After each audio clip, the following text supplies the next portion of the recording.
پیارے سے پرندوں کی ایک پیاری سی کہانی۔ ایک دفعہ کا ذکر ہے کہ ایک طوطا اور چڑیا آپس میں دوست بن گئے۔ وہ ہمیشہ ساتھ ساتھ رہتے تھے۔ طوطا اور چڑیا مل کر ہر کام کیا کرتے تھے۔ وہ کہیں جاتے تو مل کر جایا کرتے تھے۔ طوطے کو ہر وقت جدائی کا ڈر لگا رہتا تھا۔ ایک دن کی بات ہے کہ وہ دونوں آپس میں بیٹھے گفتگو کر رہے تھے۔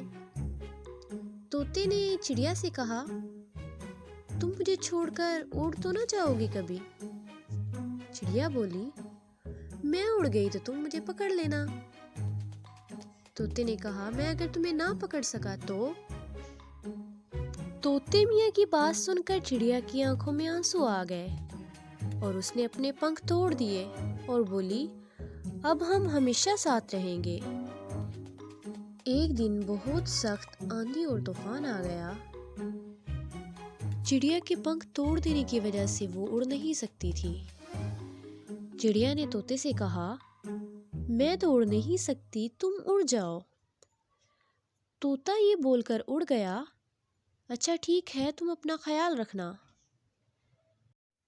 چڑیا کو طوطے کے یوں چھوڑ جانے پر بہت افسوس ہوا۔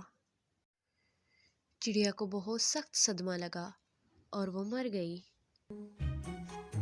جب طوفان تھم گیا اور طوطا واپس آیا، اس نے دیکھا کہ چڑیا تو مر چکی تھی اور ایک ڈالی پر لکھا ہوا تھا، کاش وہ ایک بار تو کہتا کہ میں تمہیں چھوڑ کر نہیں جا سکتا، شاید میں طوفان آنے سے پہلے نہ مرتی۔